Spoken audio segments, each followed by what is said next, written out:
igihugu cy'u Burundi na hirya no hino mwivuga butumwa, hanyuma ari no ku mpamvu z'ubutumwa bwiza, ariko Imana yamushize ku mutima ko atosubirayo ataje ngo agere hano umurimo w'Imana, abona abakristo mwebwe atugaburira ijambo ry'Imana. Mukozi w'Imana, turagushimiye mu by'ukuri bivuye ku ndiba y'umutima kuba waciye bugufi ukaza kugera hano muri Karumeli. Aha niho Karumeli rero, ni gatoya urahaciye ariko turavugana byinshi. Reka nsabe n'umuvandimwe atambuka imbere wiyereka, dukomere Yesu amashyi menshi cyane.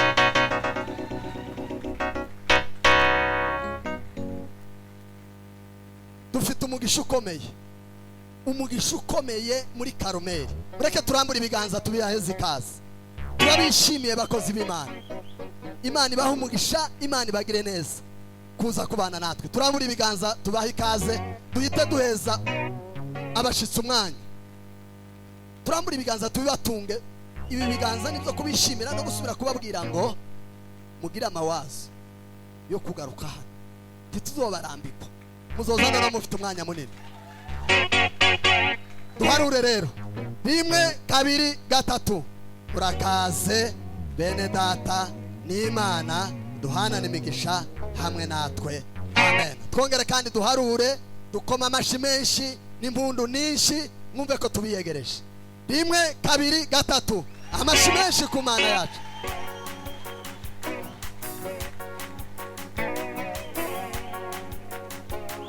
Karibu rero, tumuhaye umwanya, araza gukoresha hafi nk'iminota nka 40.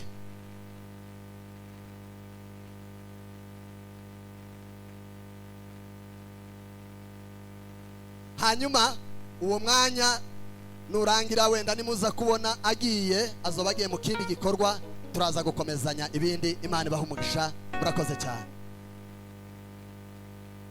Abwikuzo Mana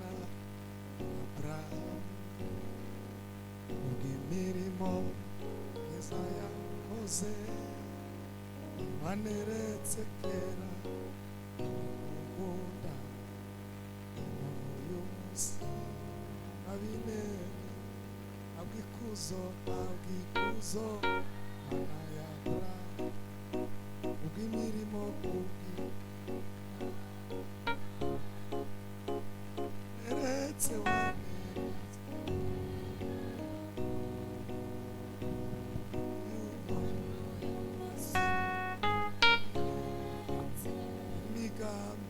imigambi yawe singiye abantu, imbaraga zawe singizabo, uko ibidashokera abana b'abantu, imbere yawe birashoboka.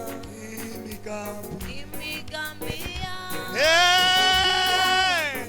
imbaraga zawe singizabo, ibidashobokera abana b'abantu, imbere yawe birashoboka.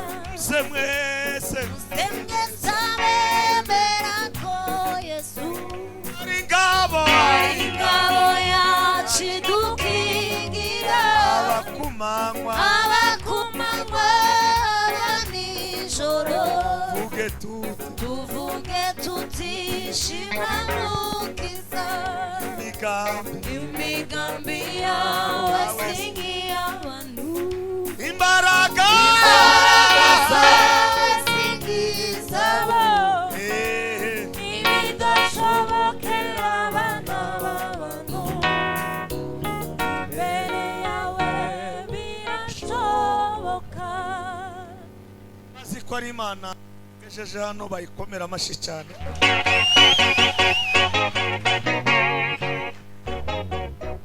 Rikumbwiri ona Yesu imulamse imuhobere, bitibyusha yo kumubona, kamvwira. Ashimira umushumba, madame n'abapasitori mwese mukorana n'abadamu inzego zose z'itorero kugira ngo tubane namwe muri minota mike mu rugo tubana yo kaze n'urwo rugwiro ibyishimo. Reka tuvuge muri ubu buryo kugira ngo tube kabahoberana muri uwo mwanya, kandi nzabona bakiriye mwese. Mwene data rubona pole sana, siku nyingi gende buryo ibyishimo mfite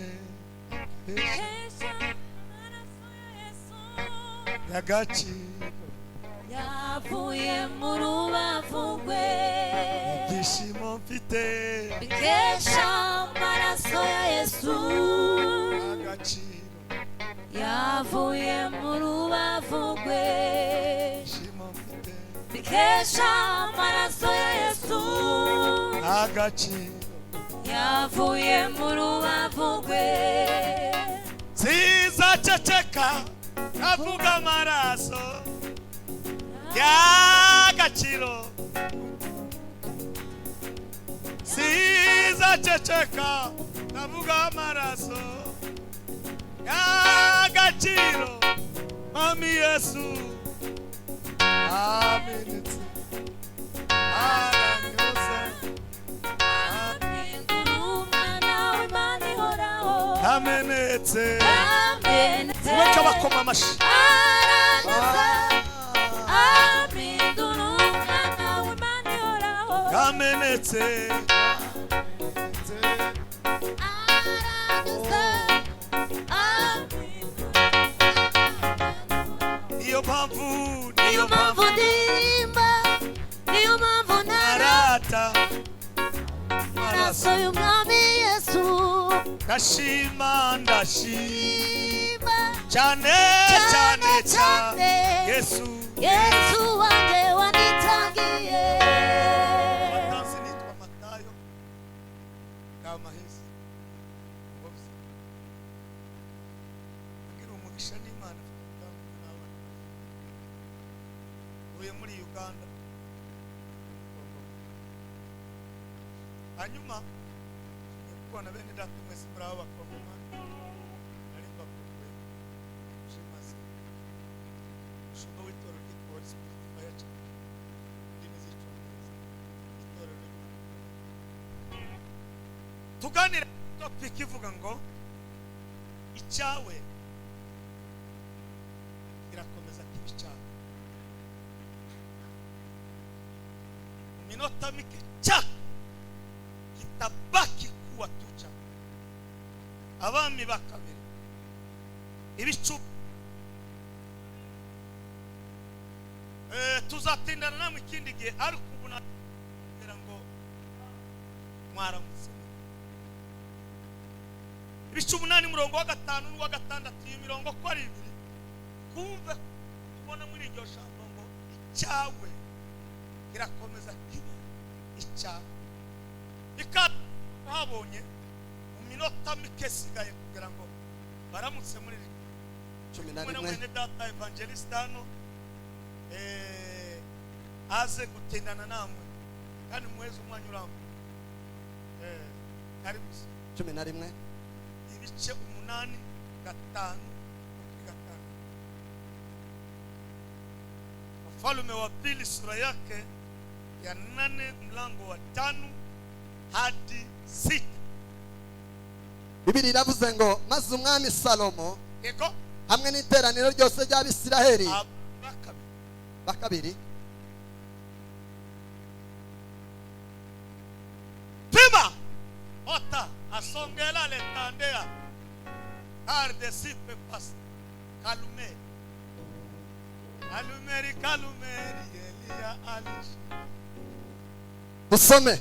Ego Haravuze ngo nuko agitekerereza umwami uko yavuye uwapfuye, tekerereza umwami uko yazuye uwapfuye, uko yazuye uwapfuye, sukuma uwo umwami ntihasoma undi. icara wanezerewe cyane.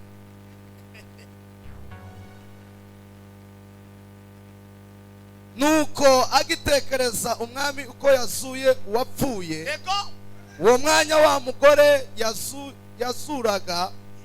yasuraga umwana aba araje, yego atakambira umwami kubw'urugo rwe n'igikingi cye. yego Gehazi aherako aravuga ati, nyagasani mwami, nguyu wa mugore n'umwana we Elisa yazuye. shuka 6. Umwami abibaza uwo mugore, arabimubwira, anamusoye umukazi anamubwira. umwami aherako amuha umutware ho umugisha, aho aravuga ati,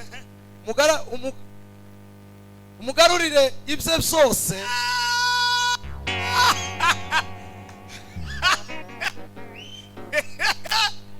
aravuga ati umugarurire ibye byose. ikimwawe kigaba kimwawe nawe. Ramutse abantu babiri babwire ngo chako kitabaki kuwa chako. Uitwa kwa Samueli mwana wa Elukana, ulitokana mama Ana alipanda Shilo ili aombe Mungu ampe mtoto. mama Ana alipanda Shilo ili aombe Mungu ampe mtoto. mama Ana alipanda Shilo ili aombe Mungu ampe mtoto. mama Ana alipanda Shilo ili aombe Mungu ampe mtoto. mama Ana alipanda Shilo ili aombe Mungu ampe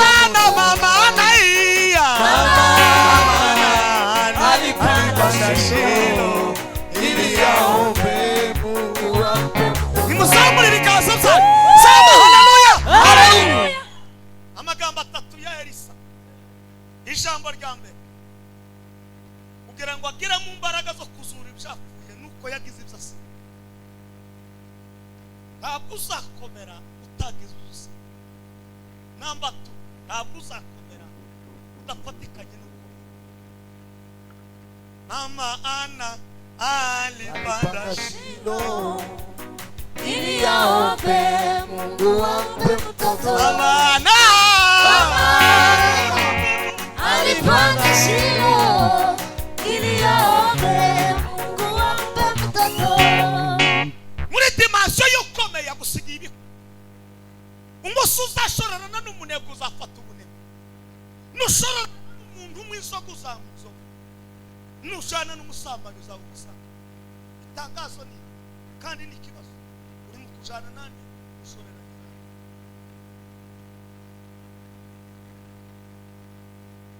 Ibyo yasize ni ibi. Yasize ibintu bitatu. Number 1, yasize umukumbi n'imirima ye kuko ndi yari umunebwe mu bijanye no gukora. Bibiri bavuga ngo nitabariki kazi ya mikoro. Umuntu wese udakora urangana n'umurozi. Mumumenye mumwiyeke uyo shetani yo kaenda na Eva ashadile Nyabuna kitulabesha no kuteranya taemeye mutagoloye. Katange haleluya garanishira ku kintu cya kabiri. Sema haleluya. Yasize imirima asiga n'amatungo. Warangiza icya kabiri asiga ababyeyi asiga n'urungano rwe. Icya gatatu Elisa yasize ihewu nziza yaho yakoreye. Umva ibintu yakoreye. Uzabona ibikomeye nabisubiyemo kandi utasha. Eliya yarafite dimansiyo yo kwitwa ko yari umuhanuzi w'umurakari akaba umuhanuzi usenya urimbura. Nta mbabazi Eliya alikuwa nifunja vikosi wazana gufite amatirimukanye. Eliya agahita guhanurira aho ngaho nimba ari ugutuka.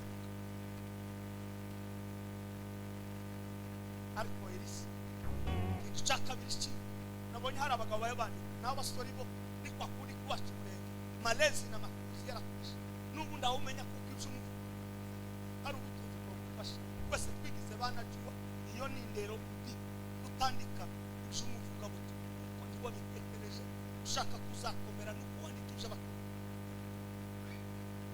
nimugere mu nimukomere Imana amashimeshi cyane. Icyakabiri nuko yamenya kwihanganira i Beteli imvugo zabo, i Gilugari imvugo zabo, kuri Yorodani imvugo zabo, kugeza aho agera hafi. Tuzambuka hakurya utagize icyitwa kwihangana. Biraba ngo ahirwa bihanganira kuko nibamara kwemererwa bazambika ikawa.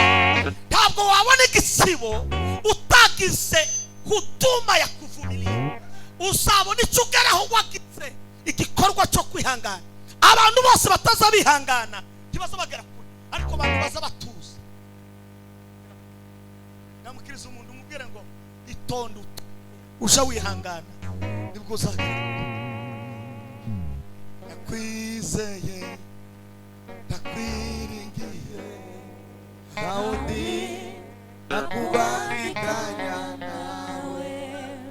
Nakwizeye ndakwizeye nakwiringiye naundi nakubangikanya nawe.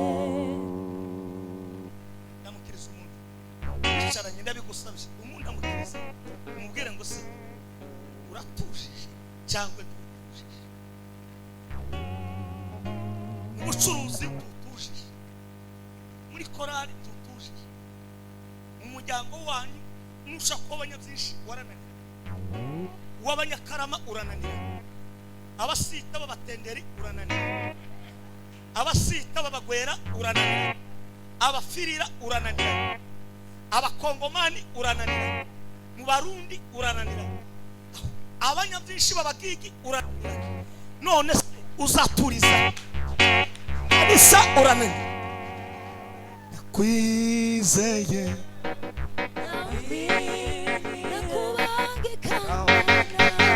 nakubangikanya nawe.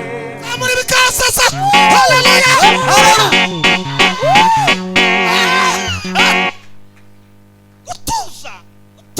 Kutuza kutulia kutuza za kutuza.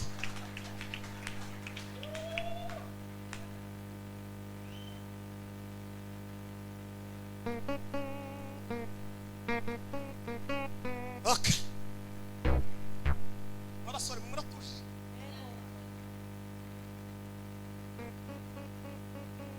Baramubwira ngo shobuhaye ubona uyu ingine ataondoka kwa kundu umuntu watujije azamenya kuvuga. Arawubwira ngo ibyo ndabizi. Reka kubwira ntawe uzagusubiriza ibyiza. Umusuza arangara mu mivugire ntabwo uzagera. Nuko uvuga ngo kukurimo nicyo kiguheza kumeditinga icyo uvuga kandi ukivugira cyakuzanira uwe musoro kubera kuvuga kwawe cyatuma ugira ikintu ubona igisubizo. Habe na wa mutipe wari kumwe na Yesu nubwo yari afite infraction ari igisambu umujura mukuru kandi muri guverinoma yarazwe, ariko uwahubutse ndi yatujije yamavuga ngo kama wewe uri wanga buri mwana w'umuntu yikize nitutukize. Bene abo bantu tukajane nabo nubona ujanye n'umuntu uzamusige ntatandukanye n'umurozi gusa uwo mugirira inama kunaniye uzamusige mu gitondo nurinda sasi azakuzana ibibazo. Mamana alipanda shimo ili aombe Mungu ampe mtoto. Mama alipanda shimo ili aombe Mungu ampe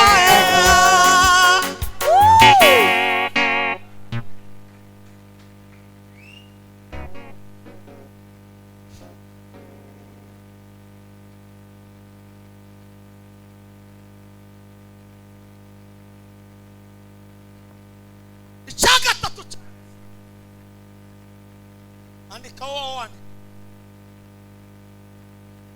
rya jambo nari kuvuga neza mbere yuko nivuga wari iburyo aramubwira ngo Yesu uzanibuka igihe uzapfa muri kituvugana bakabito ufite fraction mu rwego rwa gavu bagushize hariya kugira ngo ugire gute wabwe kimwe n'abandi mu yandi magambo ugiye ariko none kigukiza na amuri bavuze ururimi nakantu gatoya nyamara amagambo yarwo arakomeye kurusha amabuye. Unamukiza umuntu mwicara mubiretse ushavuga neza itonde mu guhubuka tonde uhubuke ngoga abanaka okandi ngo bigebe sindi yawe ngoga abanaka ngoga abanaka hari n'abandi baruna ariko abitonze bo bageze kuza imvugo yawe izakugeza nasenze iki gitondo cy'umunsi wa none ikibazo cyose wayucamo icyawe kizakomeza kibi cyawe watujije nutuza cyako cyamaisha rero ngubwire mwene umura ubagabo bagomba kugenda bagasubira kandi bagasiga kuko ubuzima bwawe burahari Imana hari igihe gucisha mu butayu kugira ngo so itonde nawe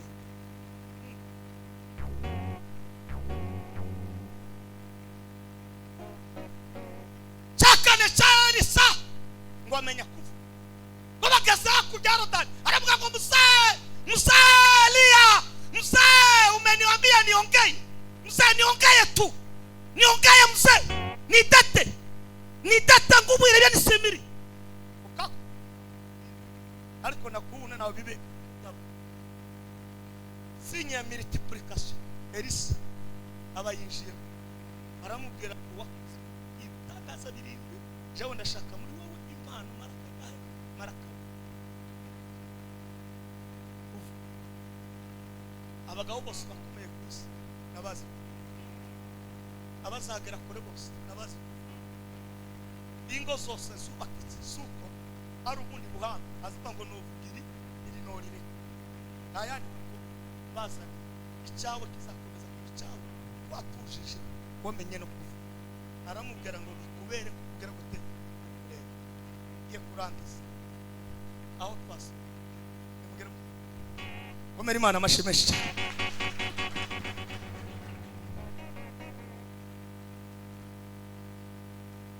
cyagatanu niho twasomye Elisa mu bitangaza yakoze bagari shunemu ngo asanga umudamu wari ufite ibintu bitanu simbivuga ndavuga tuzi bara fitiye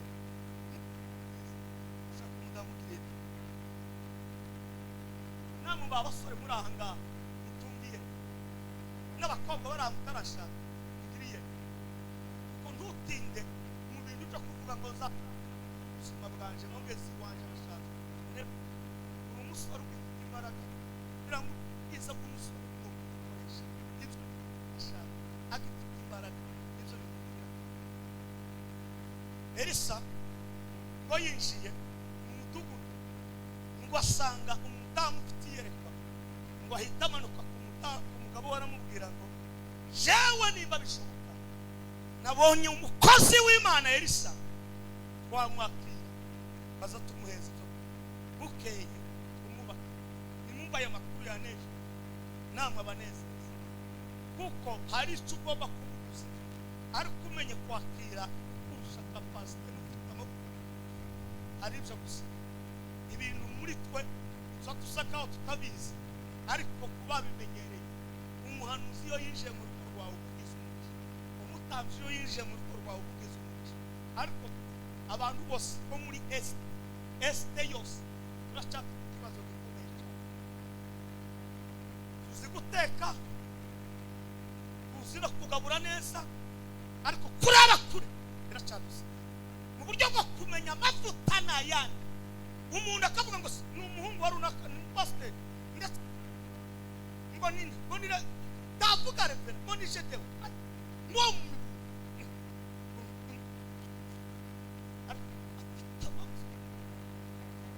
ari mu matayo ninjiye iwawe ipange neza, uyu yinjiye iwawe ipange neza, aba bapasitori binjiye iwawe reka kubafata ngo ni babyara bawe ngo ni ba nyokorome, icyo ubanza ugishyire ku ruhande wameleta bingwa. Hari ibyo tuba duhetse. Nigeze kwinzira gucanzovu umunsi umwe kwa Nyansizi, imyaka 15 nta mwana afite, abyara imana. Nuko abasinzira bose nta muntu n'umwe batanze baranamuvuza biranga, ariko ijuru n'amatari Nyasinzira azana gusa ingongoro y'amata n'inkoko arayivanga heza ijuru n'amatari. Nuko ngo ndashaka kuvuga iki, hari icyo duhetse mudahetse. N'ubu ndi hano kuri aka gatutu, hari icyo umuntu wumvise asigara, ariko batumva barasigara mu bufana, kandi ubufana ni bo kugira igisubizo, ariko kumva kwawe ukabyizera icyo gisubizo tawe wahita yipanga neza, akayingiya gikoni akafanya akazi. Bibiri irambwira ngo umunsi umwe aramubwira ngo mugenge zamufite umwana aravuga, umwana aravuga marangira Elisa niwe wagiye kubwira, aramubwira ngo ndakakuhuna umwana, ariko yijo yingire mu ofisi yabo hari aho ngari nganye ho banini kundagara no kulana, hari akazi bereka tahamagaye ba Elisa ba ari cyo aramuka ufite ubucuruzi, ariko yo kugiriza saya hiya kesi kota iminota yashize bumba kosila banda la kate ni muheze mani cyubahiro. Haleluya! Igituza kugituza, umutwe ku mutwe, amaboko ku maboko, amaguru ku maguru. Ubushuhe buraza, reka mbabwire ikigega cy'ubushuhe kiba kubijanye n'umuriro. Nukuvuga ngo ugaragaye kubona Elisa uko yarari nta muriro yari afite, ariko mu buryo bwo mu mwuka umuriro murimo. Nukuvuga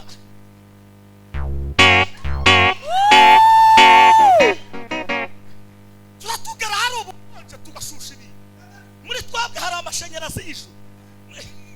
Twagara mu muntu umwana watujije mu nda utanyeganyega mu nda, twagara bapfa kurimba gusa. Ayi kasenerero yugandekerera, kasenerero yugandekerera. Umwana wari umaze kumwaka n'igice mu nda atanyeganyega, nyina akamubwira kuko numva hari ikintu ndamukiriza umuntu wicaye ubwire ngo icawe izakomeza kwicara.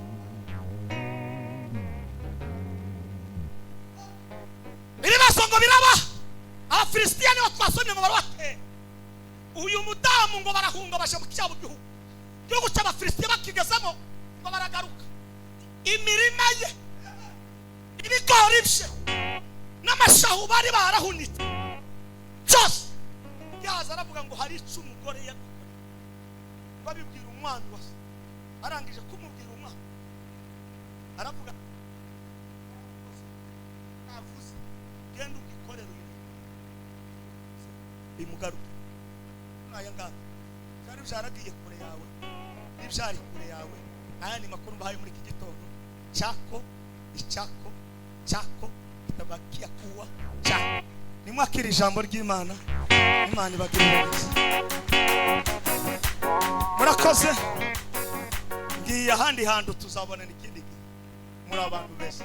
Ndamukiriza umuntu aho ngaho umubwire ngo nukuri ijuru n'amatayo ngo turabakunda, icyawe n'icyawe.